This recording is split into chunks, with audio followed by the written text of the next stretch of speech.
Hello, and thank you for tuning out for another edition of Turning for Home here on the Tournament Edge. I'm your host, Andrew Calvano. Big weekend ahead of us here with the opening weekend of Saratoga. We got on a very special guest. No introduction necessary. Bobby Shoemaker, thank you for coming on. Thanks for having me, Andrew, and thanks for having me on a day like this, considering we're covering the first Saturday of the meet at Saratoga for 2017. By far the best meet of the year, the best racing. You get the best efforts from the jocks. The horses are cranked to run big efforts each and every day, whether it's a Monday or whether it's a Sunday, my friend. Big time horse racing is back, and I'm glad to be here with you. Of course, Bobby, and we're looking at a sequence here. It's part of the late pick 4 sequence. We're going to go over races 6, 8, 9, and 10. 2 on dirt, 2 on turf. Bob, I mean, these fields are loaded. I'm sure you have some big prices. I know I have a couple prices as well. So hopefully we have a very profitable but ROI-filled weekend here to kick it off at the Spa. Yeah, no doubt. And it's not hard, unlike other meets at other racetracks. It's not hard to really like a 12, 15, 20 to 1 shot and be able to back it up with speed figures and jockey trainer combinations. For sure. So without further ado, let's break right into it. Bob, we'll start with race 6 here at Saratoga. It's a 7-furlong, $75,000 allowance race going on the dirt. And number 12, Build to Suit for Chad Brown is your 7-2 favorite.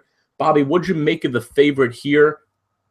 Break down the pace, some other things you may see, and then we'll jump into it.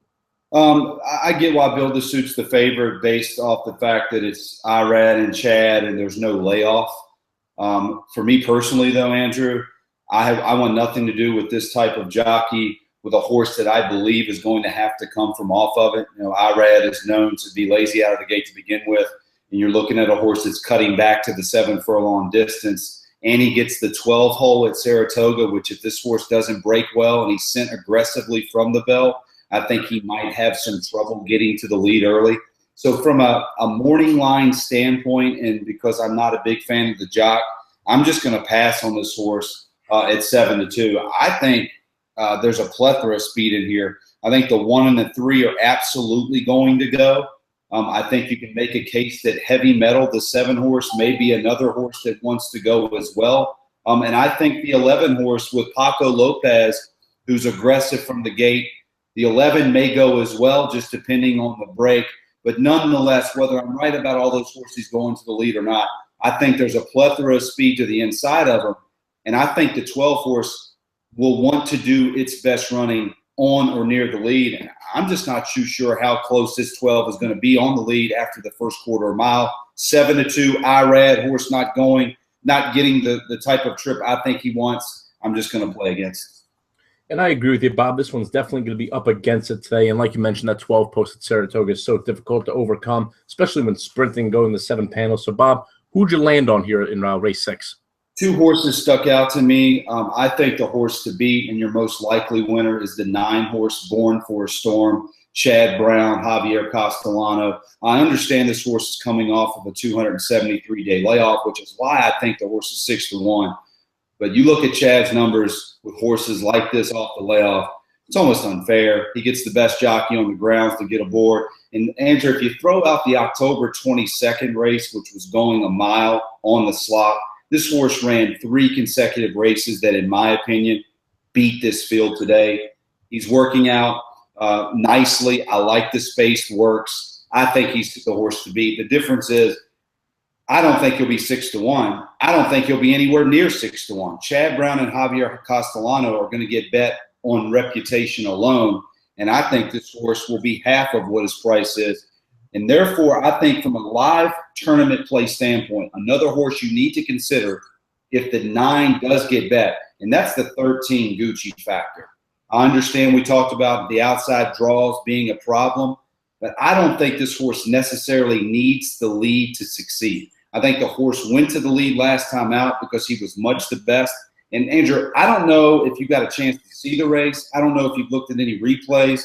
And I don't know how much you know about this horse specifically, but he was highly touted coming out initially. It did not live up to his rep.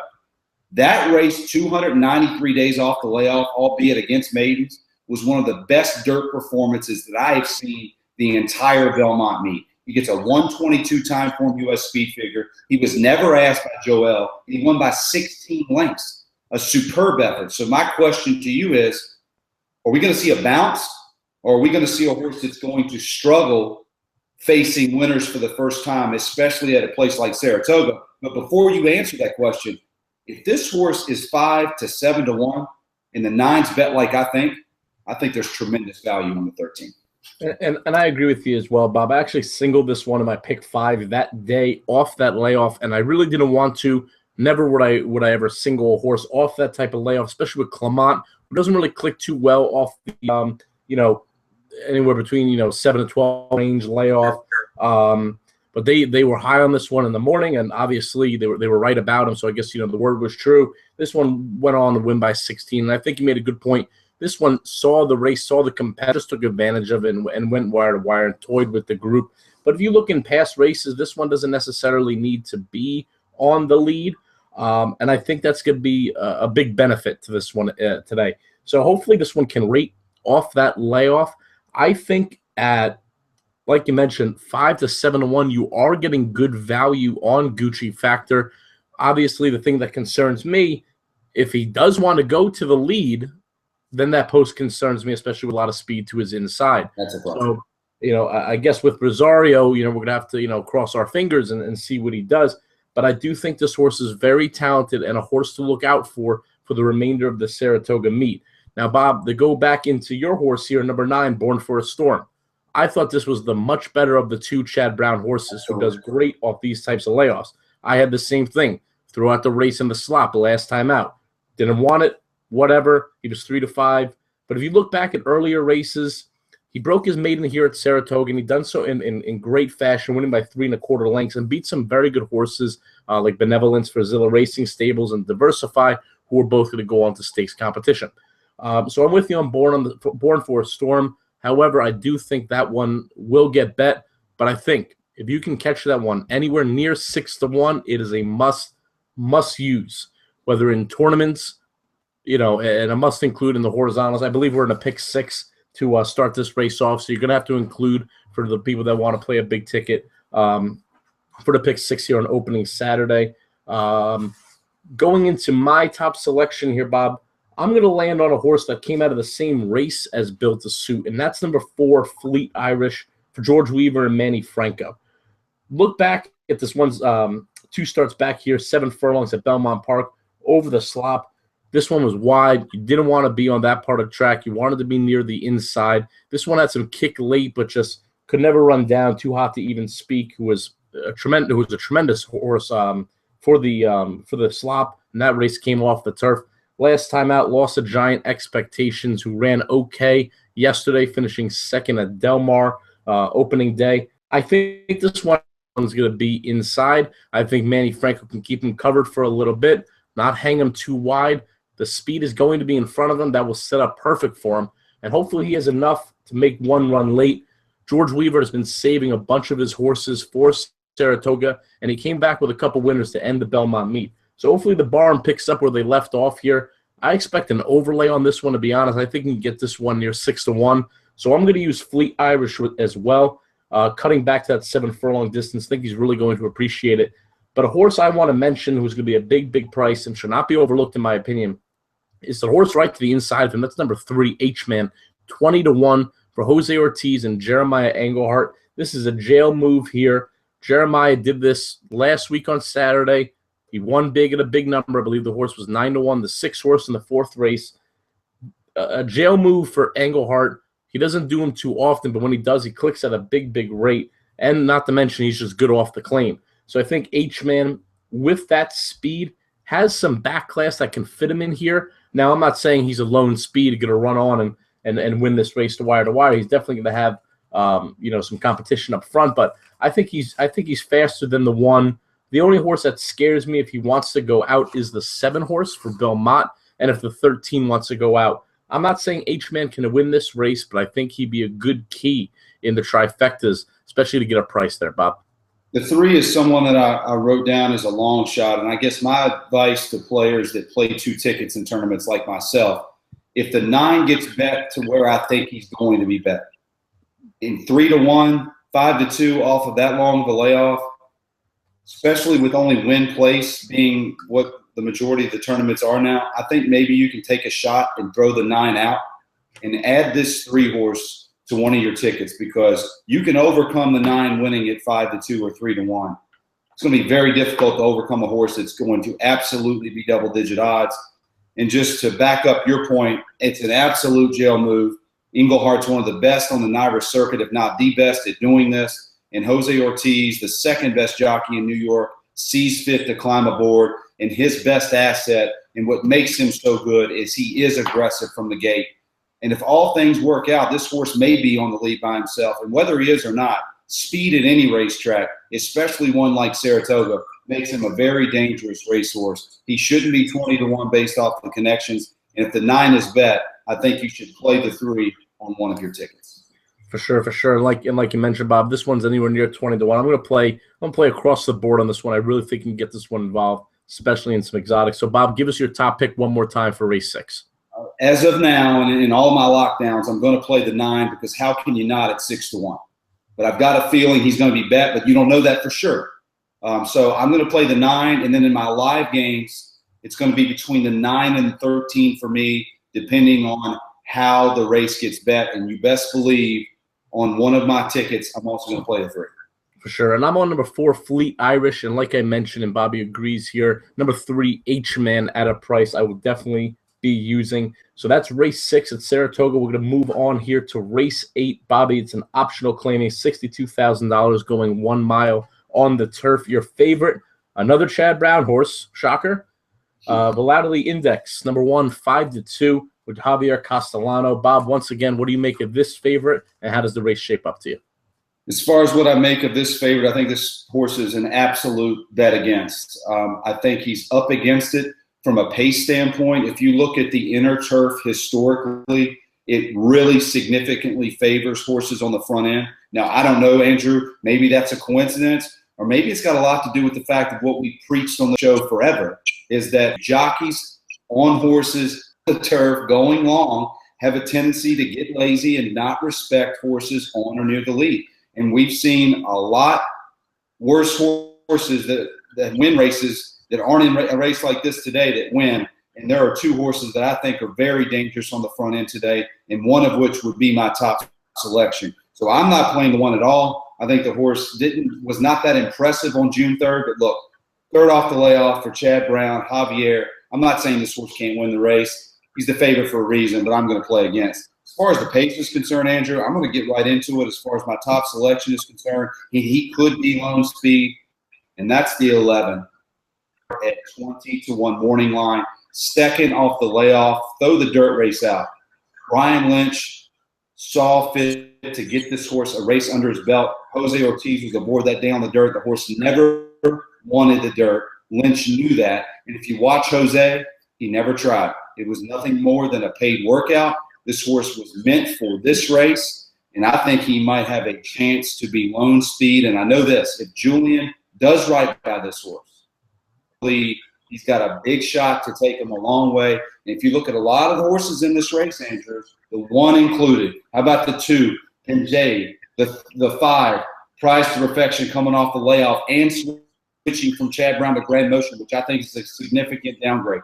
The 6 horse. I'm just mentioning to you all the horses that I know have chances, and all the horses I know are going to get bet. They're all coming from off the lead. This 11 should go right to the front end and see how far they can take him. Anything is possible at this racetrack, on this circuit, with horses on the front end on the turf. Why not? 20-1, I get the 11 home. It changes the day. Well, Bob, it didn't take long for us to land on a pick together, and at a big one too. So I'm on number 11 now, Power as well. And Bob, I'll back you up on a couple statements. Go back to that last start off the turf. This one, just no need to be on the dirt there. And if you watch that ride, Jose Ortiz halfway through the race knew he had nothing in his horse, didn't want to be there, held him up and saved this horse for this start here. That was off a very long layoff. So my opinion in that race, you're keeping a turf horse on in an off-track race off that long type of layoff. That's just because we don't want to wait. We want to just get the horse, with some ground under his feet and just get him warmed up. They knew they weren't winning the race, all right? So right away, Now the horse come back. At least he's a little bit fresh. But if you look at his workouts, he's working out very sharp. He actually had a good workout on July 15th at Belmont Park, going 48 and change for 4 furlongs. But let's break into this one's races from last year. He ran 3 races against this same competition 2 times here at Saratoga, finished 3rd in both of them. Finished 2nd in the dead heat the race before that at Belmont. This horse easily fits here in this competition. Number 1. Number 2, like you mentioned, Bob, lone speed. I don't see any other horse that has the speed that can really go with him. The only horse I'm afraid of is number 7, Browse, but I think that horse is a true dirt horse and won't feel comfortable to run long enough on the turf. I think Now Power at 20-1 is absolutely ridiculous. When I did my morning lines, I had this one at 10-1, so now I'm getting double what I thought I originally was, and that just makes me jump over it a little bit more. Bob, I've been on the show before, and I've said that Julian Leparoux is one of the best turf jockeys when it comes to value. And I think you find a very, very strong horse for that angle there. $40 horse, wire to wire. I'll take my chances here. But, Bob, it's not like this one doesn't fit. And I think that's the reasoning I'm trying to get behind the viewers here. It's not like we're just picking a horse because, oh, he'll be on the front end, you know, and nobody else may chase him. This one fits with this competition. Second off the layoff, I think this one is ready to roll here at 20-1. Yeah, and I'm not going to sit here and say I haven't bet horses solely based off pace before. If I think the most likely winner is 4-5 or 2-1, and I just take a shot and say, look, 4-5 beats me. I don't care. This horse is going to be on the front end at a racetrack where the numbers say horses on the front end, you know, have a significant edge over everyone else. Not only do I think he has a significant edge over everyone else from a pace standpoint, he does fit here. And for you and I to both land on a 20-1 shot, I think we've landed on a lot of horses together before. Landed on one at 20-1 and be this confident in it. My fear is how many people like us see this horse, and then I drive all the way to the racetrack to bet this horse at 20-1, and I look up and he's 8-1 when they leave the gate. Again, I'll defer to you when it comes to odds and what you think they're going to be when they leave the gate. This horse is going to get bet, or if at all. Well, here's the thing. Chad Brown's going to take a lot of money here. I think this motion horse is going to stick around there 3-1. So realistically, like I said, I had this one morning line 10-1. I think you're going to fall in between that range. I don't think this one dips below 10-1. So anywhere between 10 and 20-1. From realistic standpoint, I think more 10 to 15-1. Fair enough. As far as the pace is concerned, you mentioned the 7. That's the only horse that we need to worry about. I think if the 7 doesn't go to the lead with the 11 anywhere with him at all, he absolutely slows this race down as much as he can. If that's the case, after the quarter mile, the half mile pole, we should be feeling pretty good. And this race starts off the pick 4, so hopefully we kick it off with a big price. Bobby and I both on number 11 Now Power for Brian Lynch and Julian Leparoux. So we'll move on here to the 9th race, Saratoga. It's the Grade 3 Sanford for 2-year-olds, running 6 furlong 7 direct dial for Steve Asmussen and Jose Ortiz. Not a lot of much to go off of here with these 2-year-old races, Bob, but what do you think of the favorite here? Do you think you can kind of find a price in this wide outfield? This is the first time of the show so far that I agree with the morning line. I understand that the maiden effort maybe isn't as strong as what my top selection is going to be, but if you look back at June 9th, I mean, this horse ran his eyeballs out and did all the dirty work on the front end. And no offense to he hate me, but I think he benefited from a pace meltdown, and I think he just picked up the pieces late. Direct Dial, in my opinion, was the best horse in that race. And now he gets another start under his belt after he already faced the acid test. So you get a horse that knows how to win races, knows how to run fast and win races, and now he's got more experience than everybody else in this race. And Jose Ortiz gets aboard. So there's a lot to understandably like about this horse. But I just think he'll be bet below 5-2. And like you said, we don't know a lot about these horses. So why would I take 2-1 on a horse that, although I think he's probably going to win the race, or he's your most likely winner, why would I take a horse like that when I think there's value elsewhere? Yeah, and I'm with you, Bob. It's tough for me to settle on such a short-priced horse, especially me as a horizontal player. I'm always looking for value in these types of races here because, like we mentioned, you don't really know what these horses are going to do. You see that many horses in their maidens in these 2-year races, go wire to wire. and you think to yourself, oh, how can an 8-horse field, all, go out to the lead together? But this is when they start to learn new tactics through morning workouts and everything like that. So I think you really got to look for a price here in this spot. And, I'll get into my top pick here. And that's number 3, Forenzi Fire for Jason Service and Irad Ortiz. These guys click at exceptional numbers here at the NYRA circuit. This one won its debut at Monmouth Park. A 63 buyer came back, won it from off the pace. I'm kind of hoping that, he'll get a pace meltdown here. But like I said, not really much to go off of. But when Jason Service moves his horses off a maiden win into a stakes race with 2-year-olds, he clicks near 24%, and I think he wouldn't have the confidence to bring this horse all the way up from a racetrack like Monmouth Park unless he felt confident in this one. And, I mean, look who you get. You get Irad Ortiz right aboard here, and it's not like he had another choice in this race, obviously, that he gave up, but still, just a little confidence that Irad jumps aboard here. I think at 12-1, we talk about, connections going off at prices like we talked about earlier, 6-1 on Castellano and Chad Brown. I think 12-1 on Jason Service and Irad Ortiz is worth rolling the dice in a race you don't really know too much about. If I'm looking at the form, I think that number 5, Admiral Jimmy, is your most likely winner should the 7 Direct Dial get caught in a pace meltdown on the front end. I think those 3 are logical, but I'm going to take a chance. I'm going to roll the dice. Forenzi Fire from me, Bob, at 12-1. Yeah, I'm not going to talk you off of any horses 12-1, especially with those connections. I think there's a difference in betting Irad at 7-2 than betting him at 12-1. So I absolutely respect your selection there. I look for a little bit of a price as well. Obviously, I didn't go as deep as you as far as odds are concerned, but I thought the 7 would be your favorite. I thought the 5 would take a lot of money as well based on the Todd Pletcher effect at Saratoga. I thought the 6 horse had a real good shot in this race as well, and I don't want to butcher his name, but I think it's Baffin. It's the second Steve Asmussen entry, obviously the 7 being the first. Santana Jr. hops aboard. If you look at all the maiden races that run by all these horses in this field, this horse ran the fastest maiden score of any horse in this field. I thought he was super impressive considering it being a 5-furlong maiden special weight at Churchill Downs. He went to the front end. He went wire to wire. He won by 4 3/4 lengths. He was geared down in that race. And we've talked about this before. It's really hard to go wire to wire at Churchill Downs. That's a long stretch. The jockeys have to time it perfectly, or you really have to have a nice horse underneath you. And I think this horse is really nice. 9-2, I'll take him in a tournament. And thinking the 5 and 7 is probably going to win, I'll play the 6 to protect. But listen, he runs back to that race June 22nd, which, again, not a lot of information to go off of, so I can only go off one race in the connections. Not bad connections, a really solid effort first time out. You're looking at a horse that could pay $11 and change, if not more. I'll take a shot with the 6.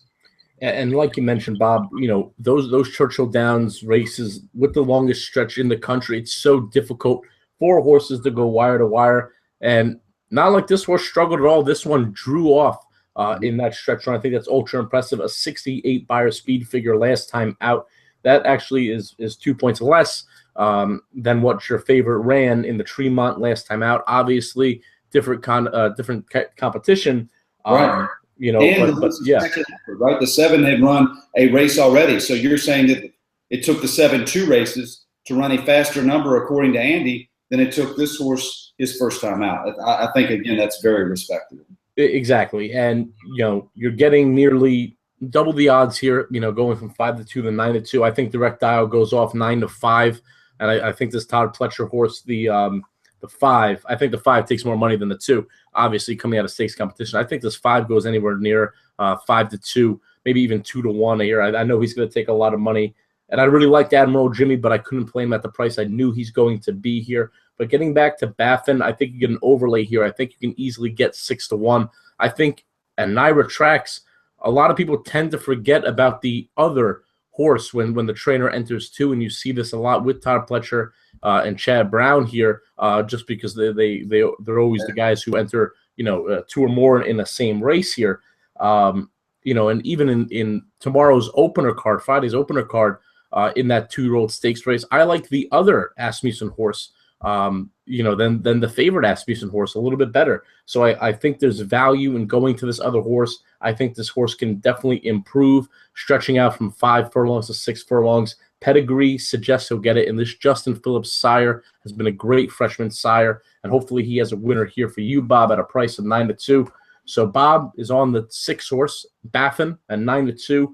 I'm on the 3, Frenzy Fire, at 12-1. And before we move on into the last race, the Grade 1 Diana, Bob, I'll ask you this. As you know, I'm more of a horizontal player. You're more of a tournament player, but we like to feed each other ideas and back up one another. I'm looking at this, obviously, with Lady Eli, and we'll break that down a little bit more here. I think this is an all race for players here. If you have it in your budget, a free square is at the end. I think it's smart to go all in a race like this and try to catch a price. Well, I think you're absolutely right, Andrew, especially if you have a strong opinion in race 8, whether you agree with Andrew and I or not. If you have a strong opinion there, whether it's the 11 or the 5 or the 6 or whoever, you make the racetrack pay by going light in race 8, hitting the all button race 9, because there are other horses we didn't even mention here that have shots. It's not like the one horse, Psychoanalyze, doesn't have a big shot to win this race. Luis Diaz, Brian Lynch, the horse gets the rail, showed great speed first time out against what some could argue better maiden fields than any other horse in this race faced their first time out. So that's another horse that can win. I think Val Harbor's not without a look as well, because it's Todd and Johnny V. They're going to the Hall of Fame together. So to answer your question, absolutely. This is the race that I would hit the all button. For sure, and I think that's what I'm going to do here. And I suggest if you do have the budget to spread out in these types of races, a good friend of mine always said, small fields, big prices. So hopefully you can catch one here. So Bob, let's get into the last race of the show here. That's the Grade 1 Diana. It's a 1 1/8 on the turf. No introduction really necessary for our favorite here. It's number 3, Lady Eli, 4-5 for Chad Brown and Irad Ortiz. Bob, we don't really need to break her down that much, but do you think she's a single here and a free square? Andrew, I know you didn't ask this question, but not only is she a favorite on the racetrack, she is one of my favorite horses of my lifetime. I don't know why. I've always been drawn to her. I think her story is unbelievable. I think before her injury, she was on pace to being one of the best turf horses that we'd seen in the last decade from a female standpoint. And obviously she had some setbacks. Once she came back, she wasn't the same horse.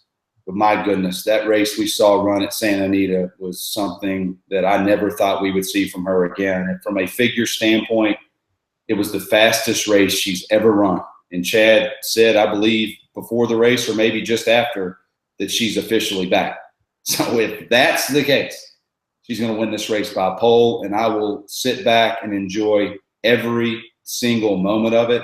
I don't think another horse in this race has a chance. If you want to make a case for Dickinson, go ahead. If you want to make a case for the other Chad Brown horse, the 2, go ahead. But one's 3-1 and the other's 9-2. That just isn't enticing enough for me to try to bet against her here. And we're talking about a horse that's 4-5, and you're looking at a tournament player. I just think she wins, and she does it in style.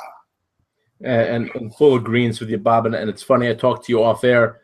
When I picked this race, obviously you got to cover the Grade 1 Diana. But had I known, I guess through flipping through, I just forgot that Lady Eli was in this race. But would have obviously liked to get some value. But like you said, Bob, this one's a sweetheart. A horse that's just absolutely great for our sport. I think this one's a standout. And listen, I'm not opposed, to playing against a 4-5 shot.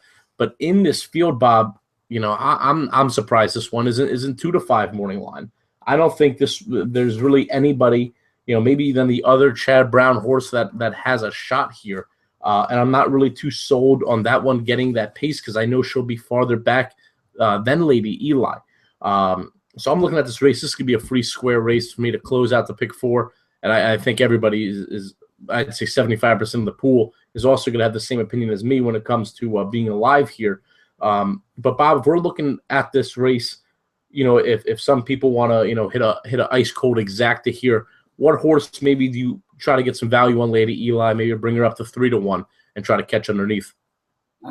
Andrew, I guess that's really tough. I would say I'll say this. I don't think Harmonize should be 20-1. With Johnny V and Bill Mott, I think this horse has run some races in her back class, and let's face it. I mean, she's run against some pretty salty fields in the past, and she's won some good races. I mean, she won the Del Mar Oaks October 20th last year. She went off at 7-2. She beat a good field and took money. When Johnny Velasquez wants to ride, he's as good as anyone. And I feel like Bill Mott is coming out of his slump. So of the horses in here, and I know she's the longest shot on the board, and I'm not saying player, but from a value standpoint, there's some races in her back class that says she shouldn't be 20-1. I know Dickinson's going to get back. She's going to be on the lead if Irad doesn't see fit to be right on the 6's flank, which I'll tell you this, look back to the Santa Anita race and how well Lady Eli ran and how fast she did it right on the front end. I think Irad should put the 6 away early. But again, that's just my opinion. I wouldn't play the 6 because I think the 6 is going to be bet. For me, I just wouldn't play the race at all. But if you're looking to spice it up, I would take the 1 Harmonize, and it's not necessarily because she's 21. I think she's run some really good races that you could argue are better than anything else in this field other than the 3. And I'm in full agreement with you here. I'm not too sold on Dickinson. I was against this one back on June 10th. I'll be against her again here. A horse that intrigued me, and maybe I'll try to play straight with Lady Eli, is number 5, My Impression, for Sugar McGee and Jose Ortiz. This one went to Parks on the 4th of July for a stakes race, was beaten by 4-star Crook.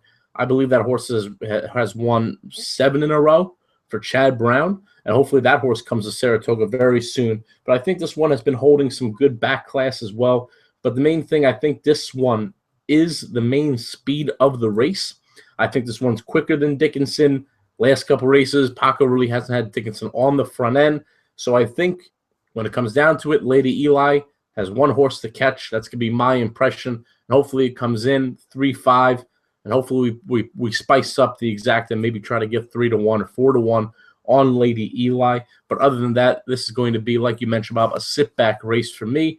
Watch the beauty of Lady Eli and hopefully close out, which should be a nice pick 4, even though we'll be alive to a 4-5 favorite. And one thing I want to say, too, we're really going to find out if Lady Eli is back. We're going to find out if the race at Santa Anita may have taken a lot out of her, and she will never get back to what she was before the laminitis. But if she runs anywhere close to what she did at Santa Anita, then she is absolutely, what I believe, the best turf horse in the United States, male or female. Couldn't agree more with you, Bob. If this was last year, you'd be all over your boy Flint Shire. Until we see him again, hopefully Lady Eli takes that crown. So that will do it for Saturday's card at Saratoga. It's opening weekend, so hopefully everybody watching is profitable. Hopefully me and Bobby pick some winners for you. We got a 20-1 shot we're both on, so hopefully that one comes in to cap a big opening weekend. Bobby, thank you very much for coming on. Thanks so much for having me, Andrew. I look forward to being back again. Awesome, and good luck to all the players. Thank you, guys.